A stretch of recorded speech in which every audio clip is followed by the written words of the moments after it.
Welcome back to Comics with Drew. I'm Drew, and I'm going to do a quick review today on Gwen-Verse, or Gwen-Verse? I'm not sure. Is there an I there? I don't know. Maybe it is Spider-Gwen, Gwen-Verse. I have never read a Spider-Gwen book, or a Ghost Spider book, as it turns out. So I just saw this, and I saw it being advertised in my local comic shop. And I was like, oh, this looks actually kind of cool, because I'm actually working on my own story, but it does have some female characters, and I'm always interested in good books with feminine superheroes or female superheroes. So it gives you a great idea of how to, get that dynamic right. And I wanted to review this book because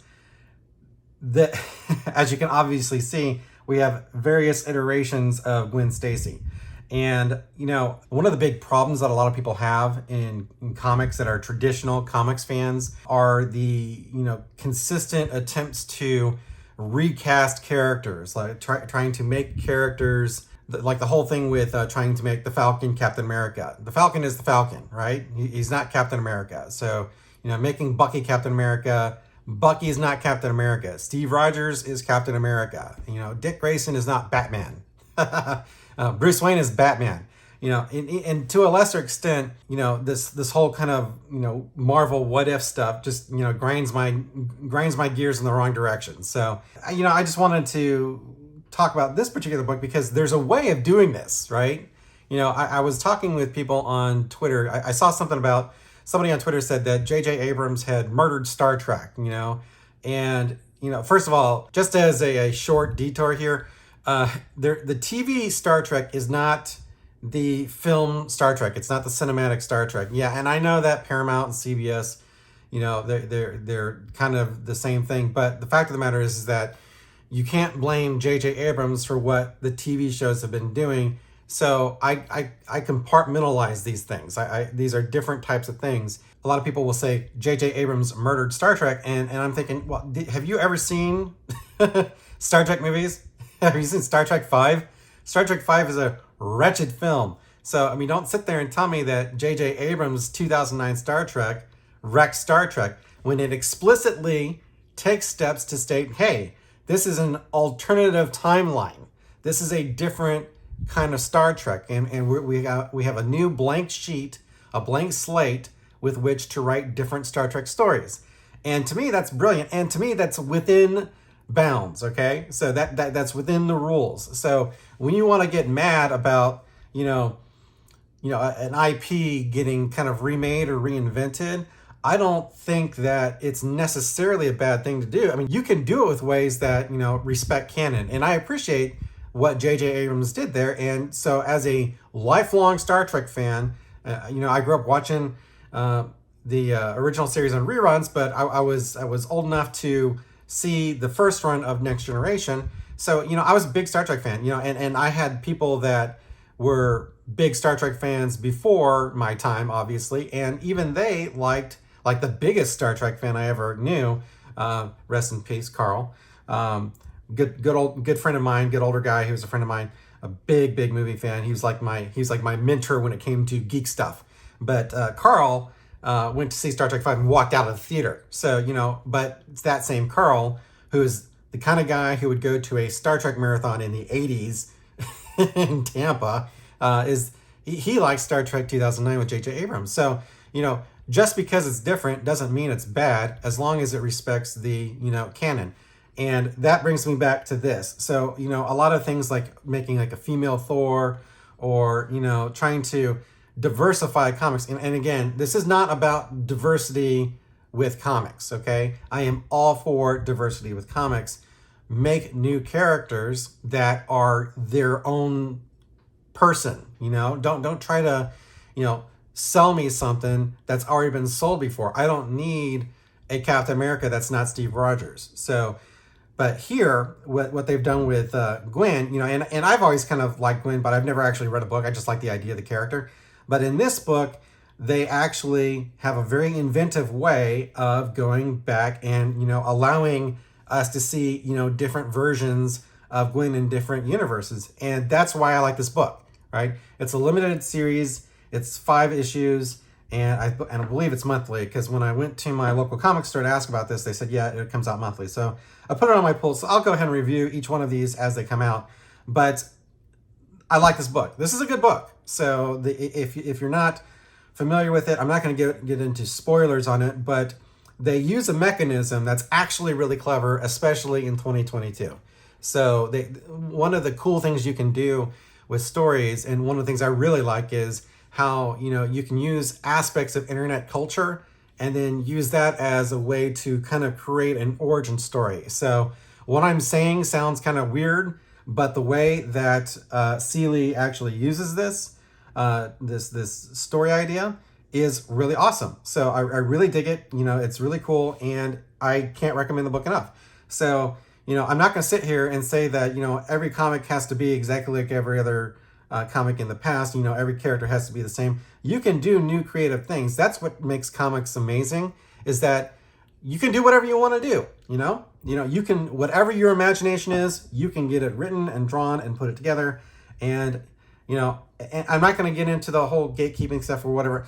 I'm just talking about just the art form itself. Okay, the art form itself. This is a great book. This is a very inventive premise. It's my jam. So, at the end of every, book that you read digitally, because I'll buy these. One of the reasons actually that I like to buy Marvel comics is that they come with free digital editions.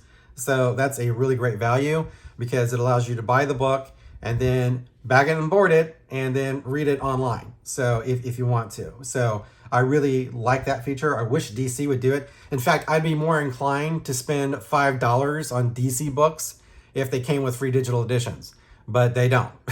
So, and I appreciate that Marvel often will give you a free digital copy. This one happens to be a $5 book too, and it is a limited edition, so I don't mind spending it, and it looks pretty cool. I really dig the character design. This cover is amazing, by the way. This is a really great cover. By the way, if you like to draw, superheroes, if you're doing fan art and whatnot, I see a lot of people, especially drawing female characters in basically X-rated poses, right? It's like, do it like this, right? Okay, her legs are spread out and she's in an athletic pose, but it's not gratuitously lewd. So this is actually a really very well thought out pose, and I dig it. It's really great. You can make art that looks like this, that's, feminine and respectful at the same time, and not lewd, as Doc Holliday would say when talking about Kate's bustle.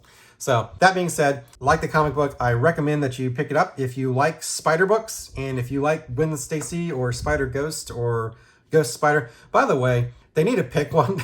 She's either Ghost Spider or she's Spider-Gwen. I kind of like Spider-Gwen personally. I actually prefer Spider-Gwen. I understand the reasoning why she decided to go by Ghost Spider in the regular Marvel universe, but Spider-Gwen's so much better. It's cooler. I think it really fits the character. It fits the kind of vibe of the character. But a couple of things I wanted to talk about are the word balloons. I have never read, again, a Spider-Gwen or Ghost Spider book before. So, I thought, is this just a weird thing that they're doing for this book? But I actually pulled out a trade paperback, and I was looking through this, and this actually has the same kind of word balloons as well. So I'm thinking maybe this is just a Spider-Gwen thing. So this actually is not my book. This is a relative of mine said, "Oh, you like comics?" And they loaned it to me, and I've never read it. So even though I have a trade paperback of Spider-Gwen, apparently Most Wanted, I've never actually read this book, even though it's on my bookshelf. So I will go ahead and read this book, because I probably ought to, because I probably ought to return it. That might be, the best thing to do. That might be the ethical thing to do. But anyway, but they have the, weird word balloons here, and I've got an image up on the screen of it, and I don't really understand why they're doing this. At first I thought that maybe, okay, well, this is a way of showing that she's in her alternate universe or her home universe, and it's not. Apparently, regardless of wherever she is, she's got the same kind of weird long tail. So that's something that kind of stood out to me as very strange. But if anybody has an explanation for that, please let me know in the comments, and I will totally enjoy reading that information, because I like to learn new things. So anyway, it's a really good book. They actually get into a couple different iterations of her in different universes. The way that they set this up is really inventive, and I think that if you're looking for a way to be creative and kind of do something a little bit different within the bounds, of established continuity, that's what I like, in the bounds, then that's great. To me, the most irritating thing is when continuity rules are broken. All right. Switching stuff up because you've got an outside agenda is stupid. All right. It's lazy and it's disrespectful. I just saw a tweet today where they had cast Carrie Kelly, the Robin from The Dark Knight Returns, and they had race swap the character.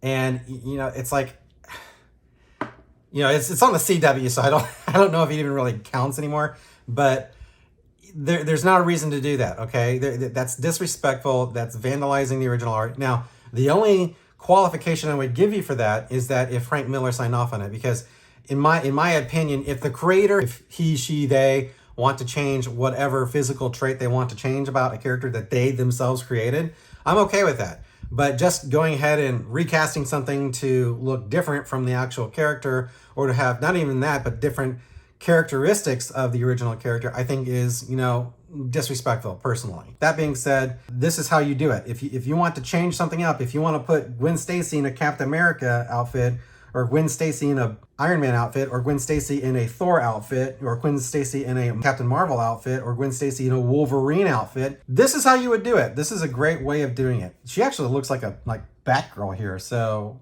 it's actually kind of funny. So you can almost imagine, Spider-Gwen in Gotham. I know that that's not a bad character. I'm just simply saying it looks kind of like it. Anyway, Spider-Gwen, GwenVerse gets 5 stars from me, for comic books. I've got pretty lax floppy issue comic reviews. I'm pretty generous with my scoring. So this book is a really good book. It's got a great premise. The art is fantastic, and I cannot recommend it enough. So it's definitely worth the $5, especially with the free digital copy. So go ahead and do it. Go ahead and pick it up if you like spiders and you like inventive stories. So again, Spider-Gwen, GwenVerse #1. It's available in comic stores right now, in your local comic shops, and I definitely recommend it. It's a great book. Again, thanks for watching Comics with Drew. I'm Drew, and I will catch you next time.